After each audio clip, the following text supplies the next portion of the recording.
Former teammate of yours, I do believe. Friend of yours. Never been on the program, but I have met him a few times. Nice. Las Vegas Raider wide receiver Davante Adams spoke after this last weekend's big win over the New England Patriots about the offensive efficiency and his role inside of it. And boy, it is certainly generating some headlines. Here's the full presser and full quote, not just being read from Davante Adams. I mean, it's a work in progress. Obviously, we're going to continue to work through it. But, I mean, I'm a human being, and I have extremely high standards for myself and this offense. So, to me, it's not just about, I'm sure people thinking like, well, they won the game, they won the Packers game, why is there an issue? I mean, you see why it's an issue. Y'all should know who I am, know what I'm about at this point. So it's not about, when you're a player like me, mentally, my benchmark is not wins and losses, it's greatness. So when I go out there, I expect to be able to have that ability to put that on tape and have an influence on the game. And that's, like I say every week, that's my purpose for being here. I'm not here just to hang out and, like I said, come here to hang out with Derek and all of that stuff from last year. Came here to win and to do it the right way.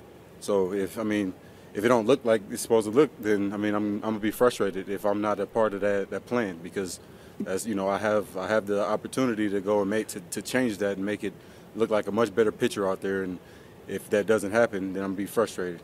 If Jacoby goes out and have a monster game, or if the offense is scoring every 5 plays like our first drive on the Bills, then it is what it is. It's not about me, but I'm one of the bigger pieces, as to why this offense is going to go. And if I'm not getting it, then that's obviously not according to plan. So we want to obviously keep working like we are to get that right. So some of the ways that press conference was put onto the internet with some of the quotes, obviously not with the entirety, there's a lot of people saying Davante Adams won, all he cares about is he didn't get the ball. Now, that press conference was quite a roller coaster of like emotions of how you feel about what he's saying, but I think the most important part, he said, if Jacoby Myers is going to get 6 catches, touchdowns, and we're going to be an effective offense and we're going to win, you're going to hear nothing from me. I think his big message was like, yeah, our offense is a work in progress. We need to get better. And I was brought in here to be a massive piece of this offense. So I'm never going to be happy or satisfied when our offense is crop and we're winning games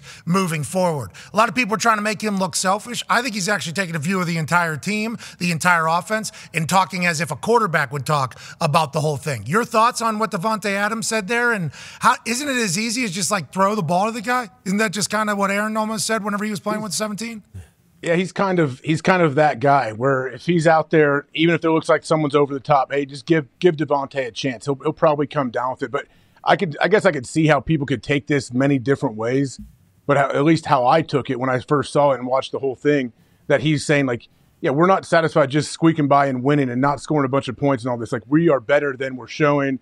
And like the greatness thing, I took it as, hey, we're not satisfied. We're not just trying to win games by a little. Like, we're not just trying to squeak out these victories and whether I'm getting the ball or not. He's basically saying, hey, if we're losing and our offense is putting up no points and I have 2 targets, like that's an issue. Like, we need to give me the ball a little bit more. Hey, Davante, very good for a long time. Oh, yeah. His move to the Raiders was interesting. We all thought it was very interesting when allegedly, we don't know for sure, we could assume that this is the case because it's been reported, I guess, but Davante hasn't come out and said. The Green Bay Packers paid him more, I think, or offered him more to stay in Green Bay once the Las Vegas offer came in for him to be a Raider and get traded away. He decided to go back there. I think he was a Raiders fan growing up, obviously wanted to see new scenes. I think he said he wanted to see what life was like out from underneath, the whole conversation being the MVP quarterback, and see how I can do.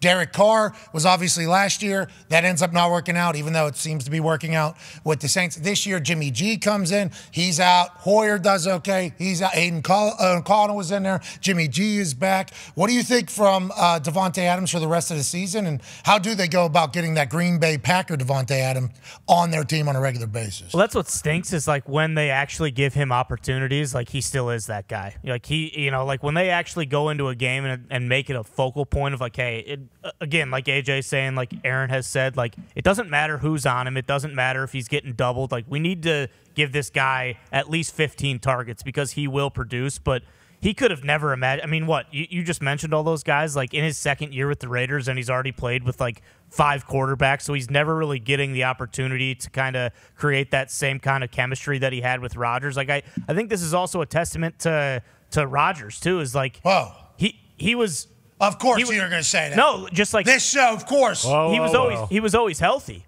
You know, it's like he was always playing with the same guy. So like, and yeah, obviously Rodgers is amazing, but like Jimmy G already this year, it's like he gets hurt, then he comes back and he's good, and then he gets hurt, and then he's out in a game. Like, it's just, if you're trying to like build chemistry with a guy you've never played with before, like, I don't know how you fix that. The first 2 years of Aaron Rodgers Tuesday, he would come on and we'd run some plays from the game. We would do it this year, but obviously he's not playing. So the only plays we could see is him before the game, somehow 30-some days after surgery being able to do it. So we got to do that. But there was a couple plays with like Davante Adams where there was like no signal given. No. Was not the play, just like a look and then like a look and then like, yeah, we're running a completely different play than everybody else. His football IQ is so high. So I assume Davante is like, I know every coverage that we're playing against.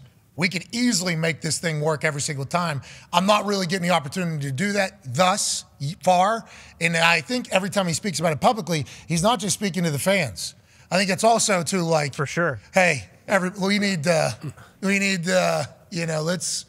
And he played with Aaron Rodgers for so long as well. And Aaron can do things that not really anyone on the planet can do, and how he can get rid of the ball and where he can place the ball and all that. And nothing against who he's played with since Aaron, but like you said, it's just so many different guys. Like, how do you have that continuity in that, where all of a sudden we give each other a look and we know, hey, he knows what I'm running. Here we go. We can trust each other.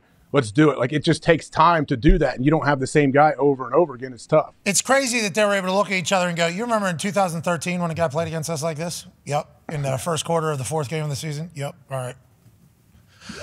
Yeah, exactly. Like, they're just both on the same page. It's like, hopefully they'll be able to develop that, because when Davante's rolling, it's must-see TV. The catches are bananas. Yeah. The moxie.